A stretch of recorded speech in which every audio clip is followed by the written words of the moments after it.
In this video, I will show you 5 seamless transitions that you can do with your very own 360 camera. These transitions are super easy to create and will take your videos to the next level.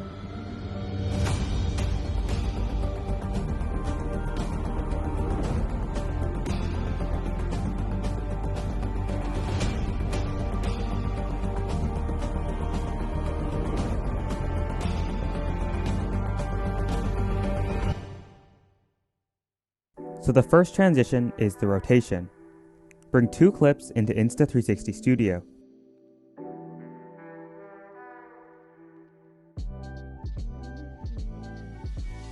Trim them accordingly and add some reframe movement.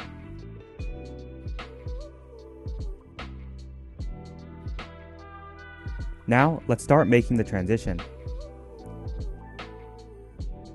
Make a keyframe about 1 to 2 seconds from the end of your clip. Then, go to the very end of your clip and make another keyframe. The closer together the keyframes, the faster the transition will be. Likewise, the further away the keyframes, the slower the transition will be. On the second keyframe, change the rotation angle to 180 degrees. Then, click the line in between your keyframes and set the keyframe transition to fade in, slip out. Now, we will export this clip and move on to the second one.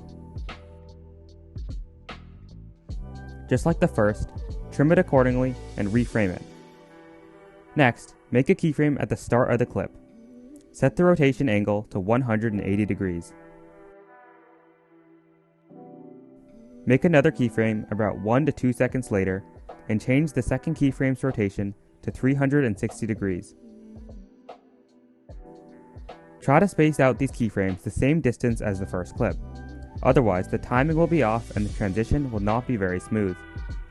The final step is to set the keyframe transition to slip in, fade out. Here's a quick tip. You can switch back and forth between the 2 clips to see if the rotation speed is the same.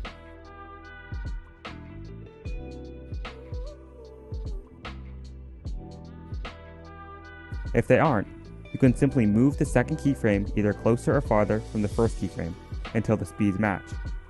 Now, you can reframe your clip as you choose and export it. With our 2 exported clips, we can now splice them together in an editing software. I use DaVinci Resolve, but any software will work. All you need to do here is place the 2 clips next to each other, and there you go. You have your rotation transition.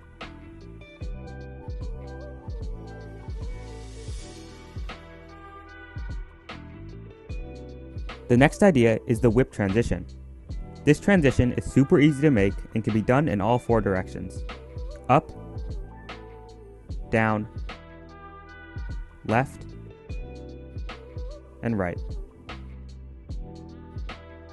I'm not going to go quite as in depth for this one because it has almost the exact same steps as the rotate transition. Bring 2 clips into Insta360 Studio.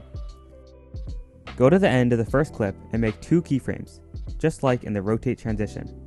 However, instead of rotating the second one, change the pan or tilt. In this example, I changed the pan so that the camera looks in the opposite direction.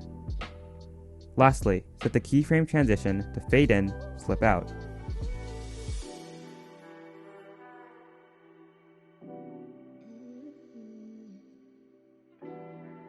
Go to your second clip and make 2 keyframes.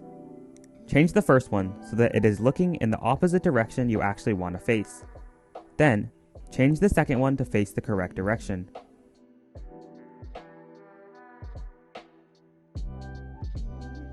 Lastly, change the keyframe transition to slip in, fade out.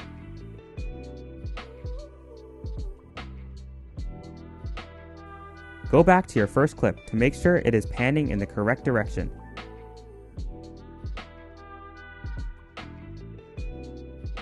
And adjust the keyframe so that the transition speed is consistent between the 2 clips. Finally, you can export it and put the 2 clips next to each other in your editing software. The next transition is the sky transition. This transition is similar to the whip transition, but is slightly slower and uses the sky to transition between the 2 clips. In order to make this transition, you will need 2 shots with a similar sky color. I recommend that you either use a completely overcast or completely blue sky. Make a keyframe a few seconds from the end of your clip, and then make another at the end.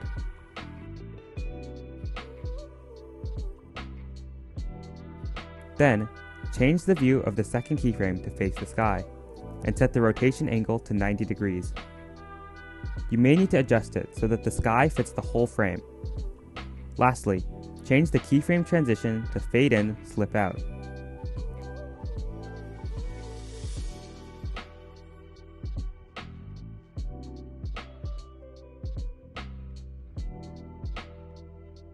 Go to your second clip and place your subject in the center of your screen. Change your first keyframe to face the sky and set the rotation to -90 degrees. Again, make sure the sky fits the whole frame. In this example, I zoom in a little.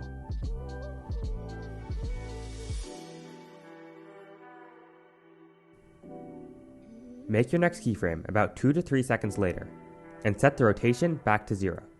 Then, change the view to look down again. In this example, I also zoom out a little bit.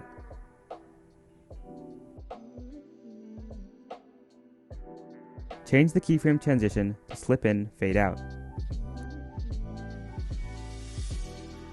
Switch back and forth between your two clips to make sure the speed is consistent between them, and then export it when you're ready. Then, just place them next to each other in your desired editing software. Here is a bonus tip to make this transition even cooler. You can add a short fade transition between the two clips. This helps soften the hard cut and make the transition more seamless. In this example, I use a 5-frame fade, and you can't even see the cut anymore.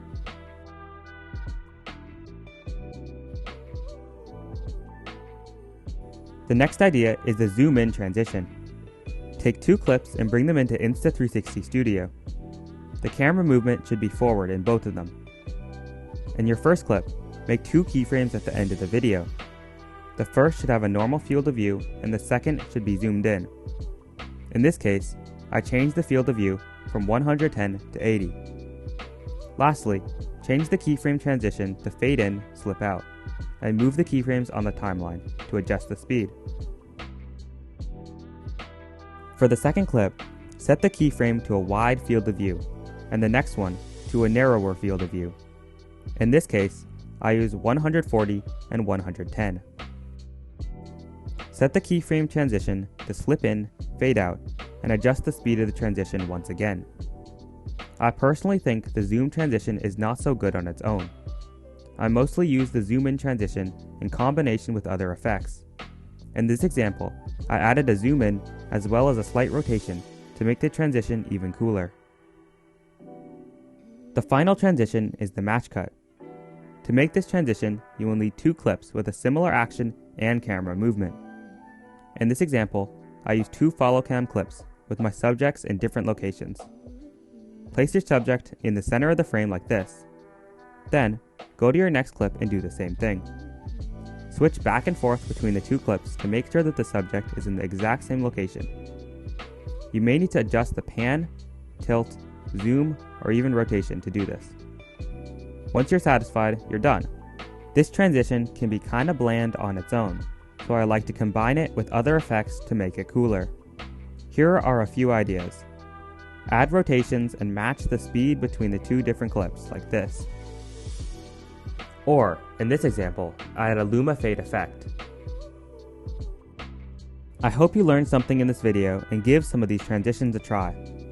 These are all the simple transitions that I use in my videos. If you want me to make a tutorial on some of the more advanced ones like this, just let me know in the comments below.